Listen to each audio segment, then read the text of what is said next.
হে আদম, জান্নাতের ভেতরে বিচরণ করো, মনে যা চায় খাও। তবে নির্দিষ্ট গাছকে উল্লেখ করে বললেন, ওই গাছের ফল খাইবা পরের কথা, ওই গাছের কাছেও যাইবা না। কেন? গাছের ভেতরে কাঁটা লাগানো বলে না, গাছের ফলটা বিষ বলে না, সুস্বাদু না বলে তাও না, বরং মুফাসসিরিনে কেরাম লিখেছেন ওই গাছটা বড় পিওর এবং ফলও বড় ভিটামিন যুক্ত সুস্বাদু ফল। এটা লাড়াচাড়া না করলে হয় না, ইকো হয় কেন? এতক্ষণ চলছে না ভাইরা আমার। ফলটাও ভালো, গাছও ভালো, শরীরের জন্য বড় ভিটামিন। কিন্তু আল্লাহ পাক একটা বিধান কায়েম করলেন আর বললেন, হে আদম, বিধানটা তোমার দিয়ে সূচনা করলাম, আর আওলাদে আদম কিয়ামত পর্যন্ত যত সন্তান তোমার ঔরসে আসবে তাদের জন্য এই বিধানটা বলবৎ থাকবে কিয়ামত পর্যন্ত। আমি বুঝাইতে চাই না, মুখ আছে খাও, হাত আছে ধরো, তবে আমি আল্লাহর হুকুমের বাইরে না। তোমার অনেক কিছু মজা লাগে দেখতে, কিন্তু আমার হুকুমের বাইরে দেখা যাবে না। অনেক খানা আছে মজা পাইবা,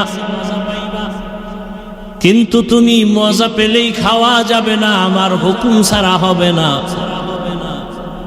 আমি যদি বলি হালাল তো খাও, আমি যদি নিষেধ করি খাওয়া যাবে না।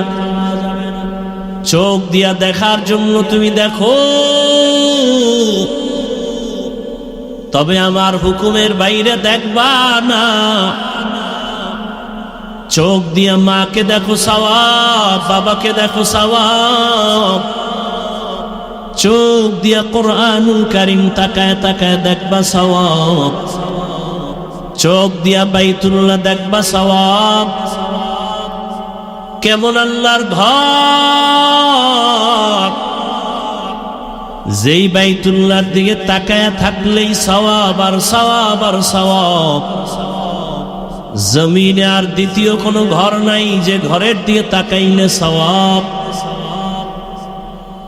কেমন একটা ঘর! ইন্না আউয়ালা বাইতি উযিআ লিন-নাসি লাল্লাযী বিবাক্কাতা মুবারাকাও ওয়া হুদা, মুবারাকাও ওয়া হুদাল লিল আলামিন।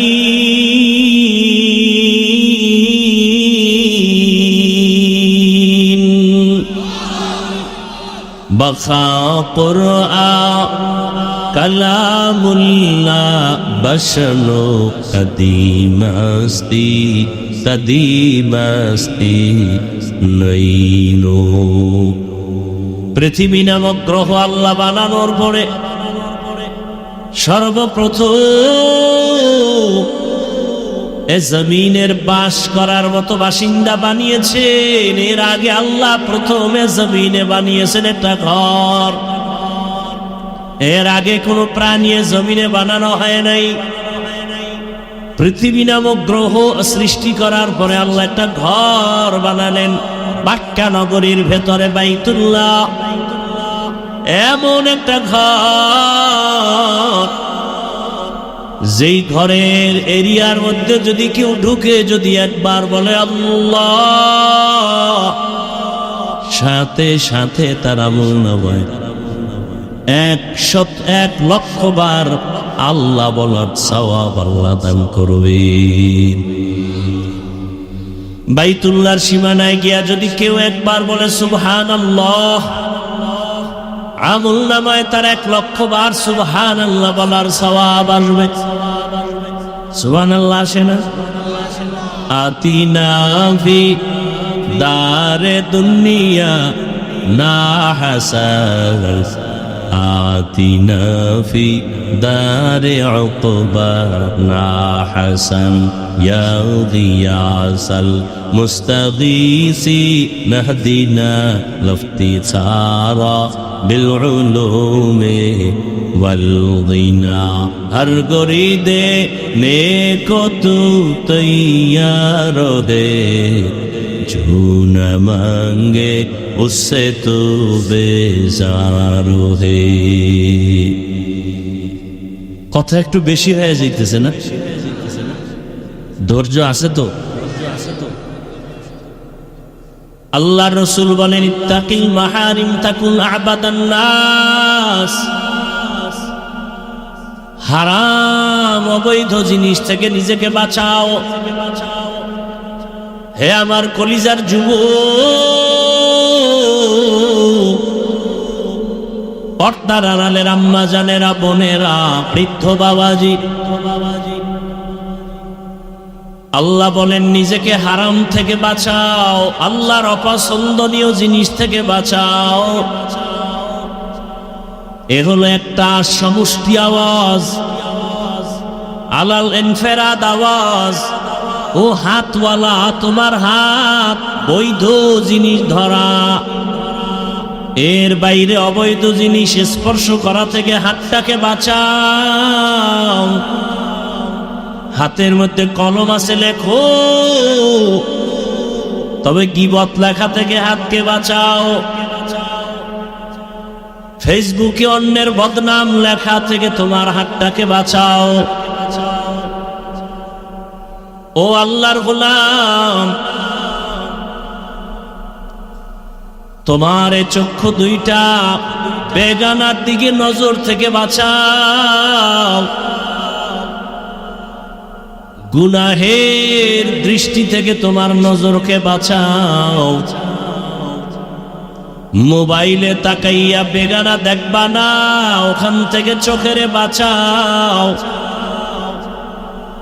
আল্লাহর রাসূল বলেন চোখ দিয়ে কোরআন তেলাওয়াত কর, তাকায় তাকায় যদি কোরআন পড়ো, মৃত্যু পর্যন্ত চোখ দিয়ে কোরআন তাকায় পড়বা, তোমার মরণ পর্যন্ত চোখের পাওয়ার নষ্ট হবে না।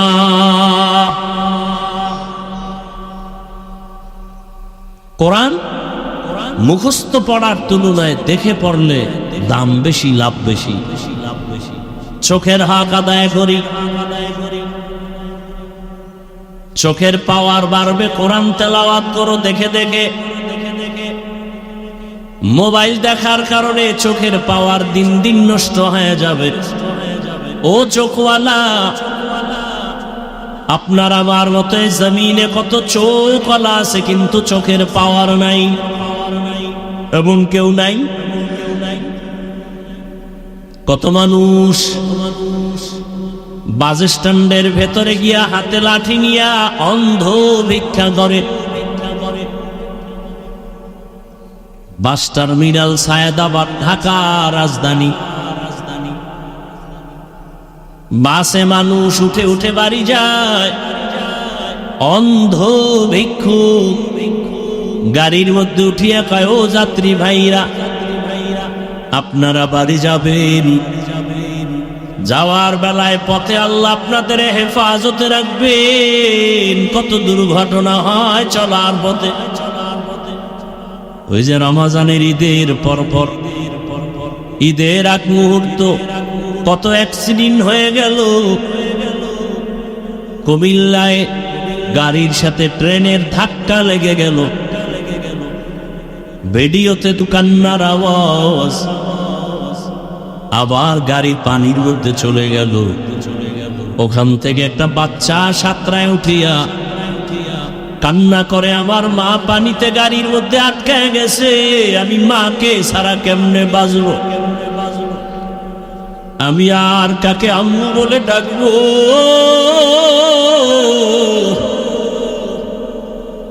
আবার এক মহিলা সাঁতার কেটে এসে বলে, আমার বাচ্চা পানিতে আটকায় মারা যায়, তোমরা বাঁচাও।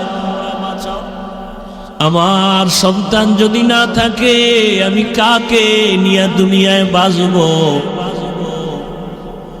বাইতুল্লাহ হজে গেল, উমরা হজ,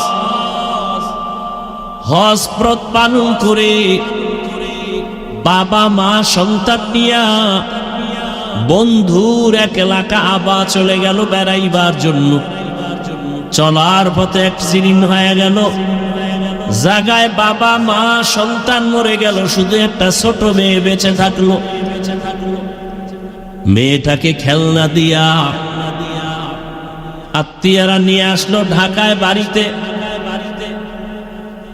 আর ওখানে গভর্নমেন্টের কাছে লাশ যখন হস্তান্তর করা হলো, দেশে আনবে কিন্তু প্রসেসিং সিস্টেম অনেক লেন্দি, খরচ বেশি, আর লাশ আনতে পারে না। ওই যে বাচ্চা বেঁচে আছে, ওর দাগ পড়েছে, রক্ত ঝরাইছে, কিন্তু মরে নাই। মেয়েটাকে বলা হলো তোমার মা অসুস্থ, তোমার বাবা অসুস্থ, হসপিটালে সৌদি আরব। যখন আর লাশ আনতে পারে নাই, রমজানের শেষের দিকে যখন মেয়েটাকে বলা হলো তোমার মা দুনিয়ায় বেঁচে নাই, তোমার বাবা দুনিয়ায় বেঁচে নেই, মিডিয়ার সামনে এসে মেয়েটা হাউমাউ করে কান্না করেছে, আমারে কে বাবার আদর দিবে, কে আমাকে মায়ের আদর দিবে? ও আমার কলিজার যুবক, আজ যেই মায়ের চোখের পানি আর দোয়ার কারণে, বাবার এত কষ্টের কারণে আমি হাফিজুর রহমান এখানে হাজির। আমি হাফিজুর রহমানকে এই পর্যন্ত আসতে আমার মা বাবার কত কষ্ট, কত কান্না, কত চোখের পানি।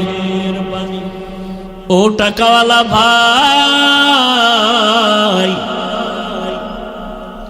একবারও কি চিন্তা করে দেখছো দুনিয়াতে আসার সময় হাঁটতে পারি নাই, কথা বলতে পারি নাই, আব্বু আম্মু বলে ডাকতে পারি নাই।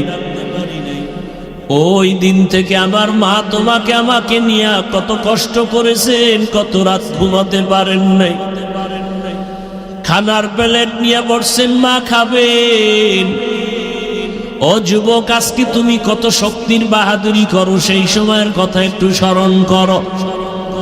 তুমি আমি মায়ের কোলে প্রস্রাব পায়খানা করে দেয়, মা খানা খেতে পারেন নাই। প্রচন্ড শীতের মাঝে আমার মা ঘুমাতে পারে না, প্রস্রাব করেছো তুমি আমি। ওই মা একবারও রাগ করে তোমাকে আমাকে অবহেলায় ফেলে দেন নাই, বরং রাতের বেলা না ঘুমাইয়াও মা দোয়া করেছেন আর বলেছেন, হে মালিক, আমার কলিজার সন্তানটাকে তুমি তোমার খাস গোলাম বানাও। ও যুবক, আজ তুমি টাকার মালিক, সম্মানের চেয়ারের মালিক হয়েছো, আজ তোমার কথায় কত কর্মচারী উঠে আর বসে। তোমার মা বাবার জীবন শুরুটা কত কষ্টের জানোনি, কত মা বাবা জীবনে গরিব, বাবার মনে চাইতো ইলিশ মাছ দিয়া খানা খাবে, কিন্তু টাকার অভাবে খেতে পারে নাই। মায়ের মনে চাইতো ফল খাবে, টাকার অভাবে খেতে পারে নাই। আজ তুমি সন্তানের ঘরে কত মাছ, কত ফল নষ্ট হয়, কি লাভ হবে? ওই মা বাবা সাদা কাফনের প্যাকেট হয়েছে, আর চাইলেও খাওয়াতে পারবে না রে বাবা। ওই মা বাবাকে ফল খাওয়াতে পারবে না, মাছ খাওয়াতে পারবে না যদিও, তবে রাস্তা খোলা, চোখের পানি ছেড়ে দোয়া করো, আর ওই মা বাবার নামে সাদকা করো, সহযোগিতা করো, আল্লাহর কোরআনের পেছনে সহযোগিতা করো। ও যুবক, ওই মা বাবা না হারালে বুঝবা না মা বাবা কত বড় সম্পদ। ঈদের দিন ঈদের নামাজ আদায় করে সবাই বাড়ির মধ্যে যায় আনন্দ করে, যুবক সন্তানটা কবরের কিনারায় কান্নায় হাউমাউ করে। ও যুবক, আজিদের আনন্দ কান্না করো কেন? যুবক বলে, গত ঈদে আমার আব্বা আম্মা বেঁচে ছিলেন, আমার বাবাকে পাশে রেখে নামাজ আদায় করেছি ঈদের ময়দানে।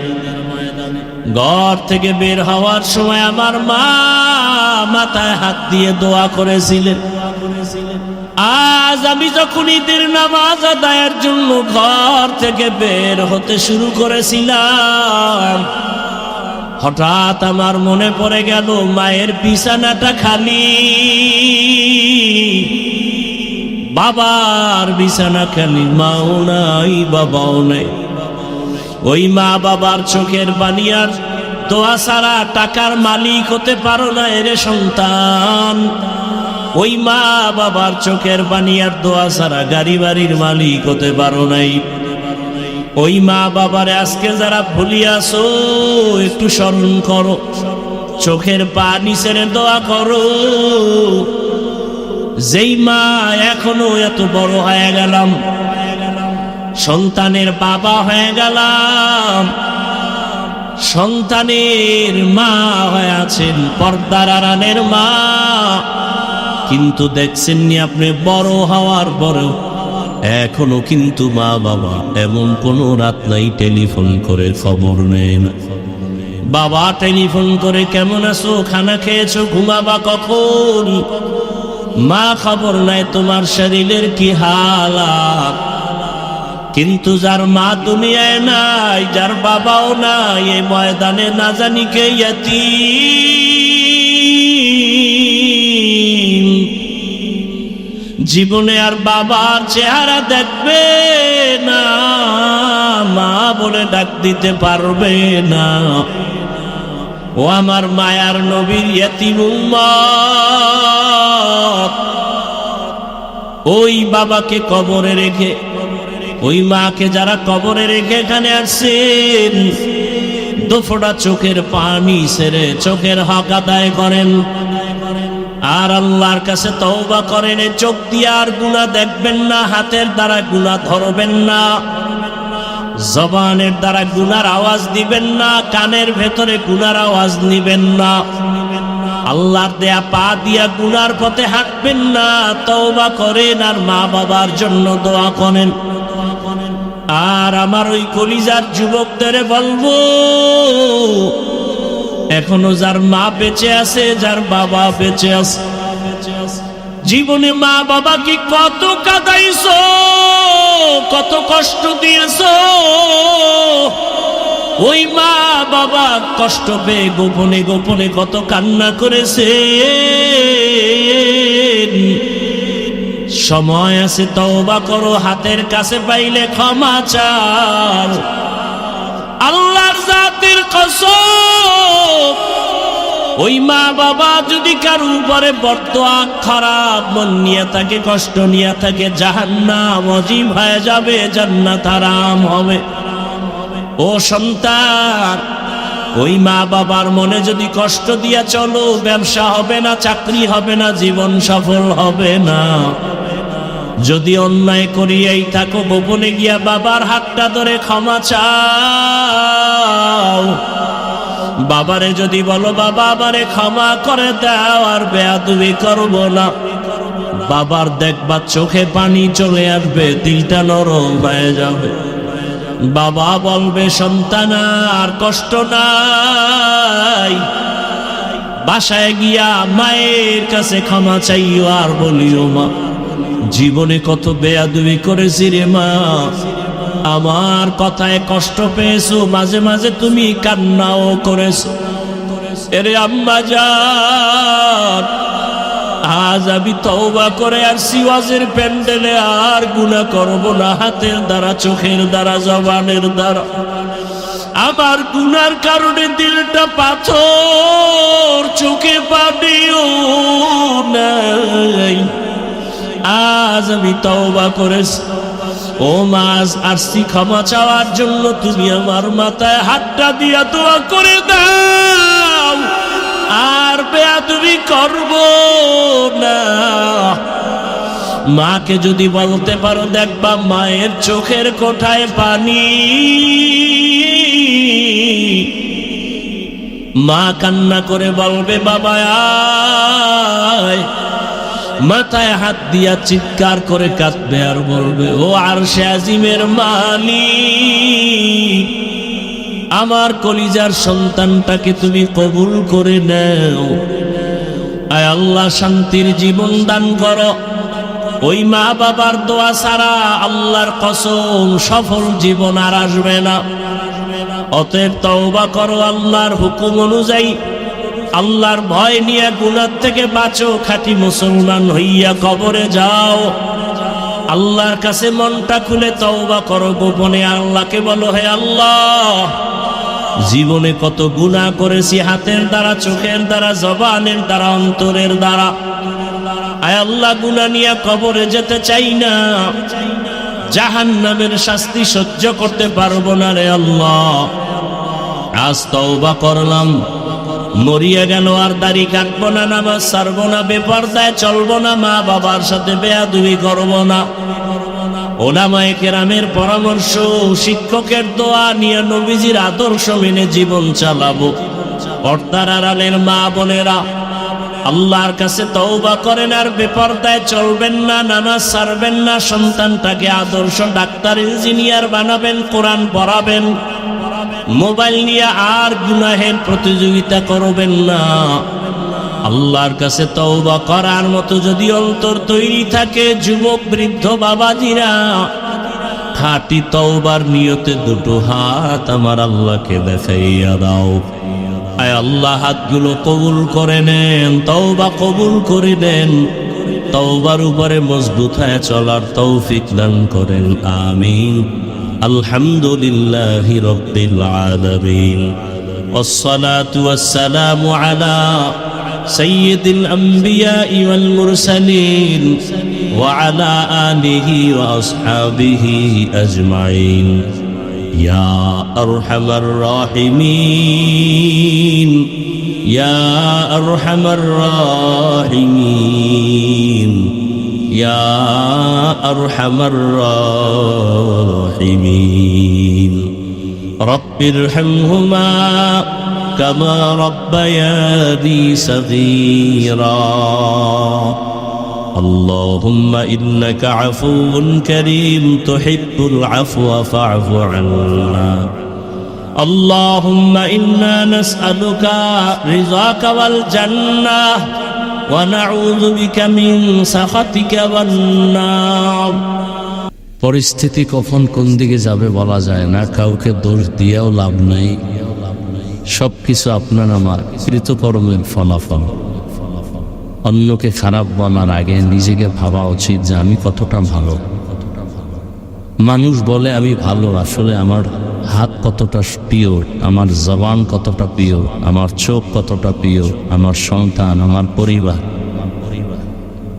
আমি যাদেরকে চোখের নজরে দেখি এবং জানি তাদের হালাত বড় দুর্বল। আমার অপরাধের কারণেই তো আমার সন্তানরা কষ্টে আছে, আমার গুনাহের কারণে আমার সমাজের মানুষ এক অশান্তিতে আছে। তওবা করব, তওবা তো করি না। তওবার বয়ানও শুনতে চাই না, বরং কেমন যেন এক প্রতিযোগিতা চলতেছে, গুনাহ করে কে কার আগে জাহান্নামে যাও। আর সেই প্রতিযোগিতার মূল বিষয়ের হাতের মধ্যে আছে মোবাইল। মোবাইলের দ্বারা কেউ নেক আমলের প্রতিযোগিতা করে না, গুনাহের প্রতিযোগিতা করে। কি ভাই, গুনাহ চলছে, চোখের গুনাহ, হাতের গুনাহ, জবানের গুনাহ, অন্তরের গুনাহ। এমতো অবস্থায় আমি আপনাদেরকে খুব সংক্ষেপ দু চারটি কথা বলবো তওবার দিকে আহ্বানের ক্ষেত্রে। কোরআনে হাকিমের এক আয়াত, রসুলের একটি হাদিস আমি আপনাদের সামনে পেশ করেছি। তরজমাটা বলেই দোয়ার দিকে আগাবো। যদি আপনারা ধৈর্য ধরে বসেন তো কিছু কথা বলুন, আর যদি আপনাদের ধৈর্য হারিয়ে ফেলেন তার সাথে সাথেই মোনাজাত দিয়ে যাবেন। ধৈর্য কতটুকু আছে না নাই এটা আপনার বসে থাকা এবং ধ্যান ও খেয়ালের দিকে আমি নজর করলে বুঝতে পারব। আপনি যদি বয়ান না শুনেন, উঠা বসা করেন, তাহলে প্রমাণ আমি পেয়ে যাব আপনার ধৈর্যের সীমা কতটুকু আছে। আল্লাহ গোটা দুনিয়ার মুমিনকে লক্ষ্য করে বলেন, সাউন্ড তো এরকম করে গেল, আছে তো ঠিকঠাক মতো।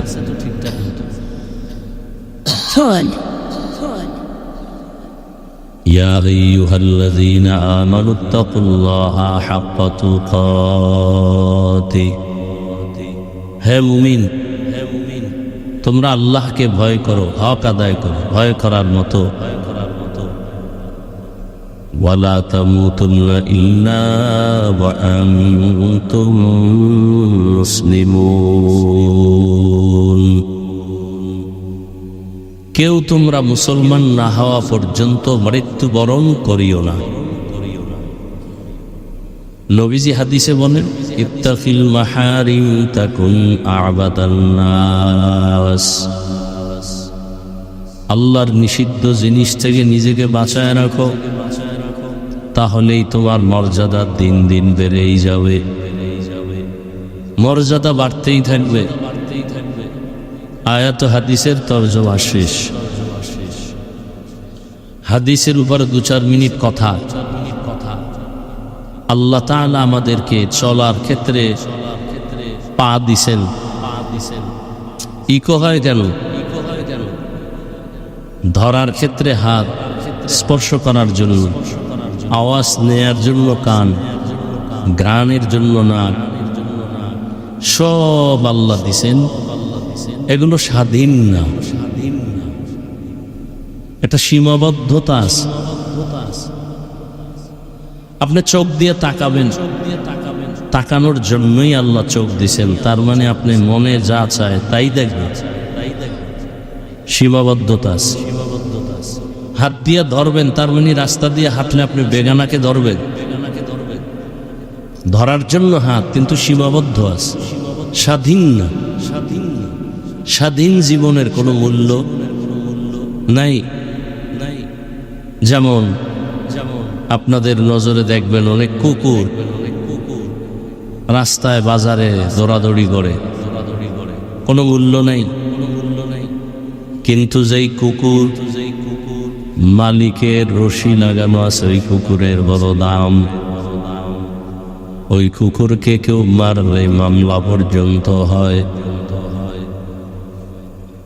নদীর মধ্যে মাছ আছে, কোনো মূল্য নাই।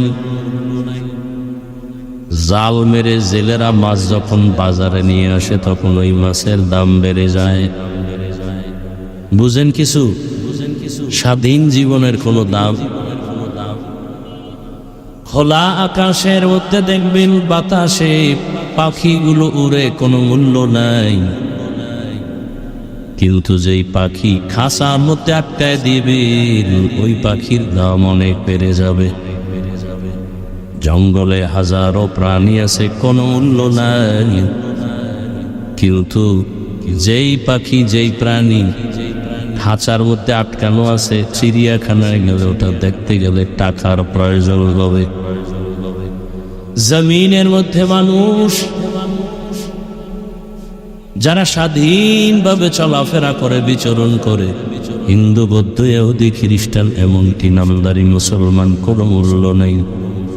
কিন্তু যেই মানুষ কালেমার রশি গলায় লাগাইয়া রহমতের নবীর আদর্শ নিয়ে চলে, ওই মানুষের এত দাম।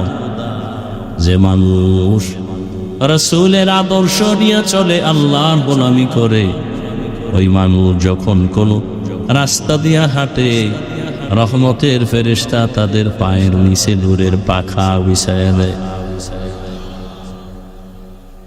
স্বাধীন জীবনের কোনো মূল্য নাই। স্বাধীনভাবে যে পাখিটা উড়ে, কোনো দাম নাই। স্বাধীনভাবে যে মানুষ চলাফেরা করে, কোনো মূল্য নাই। রাস্তায় পাগল দেখবেন, একবার হাসে একবার কাঁদে, যখন ঘুমায় মনে চায় হাসে, মনে চায় কাঁদে, মনে চায় দৌড়ায়, মনে চায় হাঁটে। স্বাধীন জীবন চলে, মানুষ বলে পাগল না ভাই এমন করে গেল। কিন্তু সীমাবদ্ধ জীবনে যেই মানুষটা জীবনকে পরিচালনা করবে ওই মানুষের বড় দাম। কেমন দাম বলে, নূরের তৈরি ফেরেশতার থেকে ওই মানুষের অনেক দাম। পয়গম্বর আদম আলা নবিয়িনা ওয়া আলাইহিস সালাতু ওয়াস সালামকে জান্নাতের মধ্যে আল্লাহ থাকার অর্ডার করলেন, সাথে আম্মা জান হাওয়া আলাইহিস সালামকেও দিলেন, আর বললেন কুলনা ইয়া আদম উসকুন আনতা ওয়া যাওজুকাল জান্নাহ। হে আদম, তোমার বিবি সহ জান্নাতের মধ্যে বিচরণ করো, মনে যা চায় খাও, তবে একটু সাবধান, স্বাধীনতা দিও, সীমাবদ্ধ দিয়া দিলাম। ওয়ালা তাকরাবা হাযিহিশ শাজারাতা ফাতাকুনা মিনাজ জালিমিন।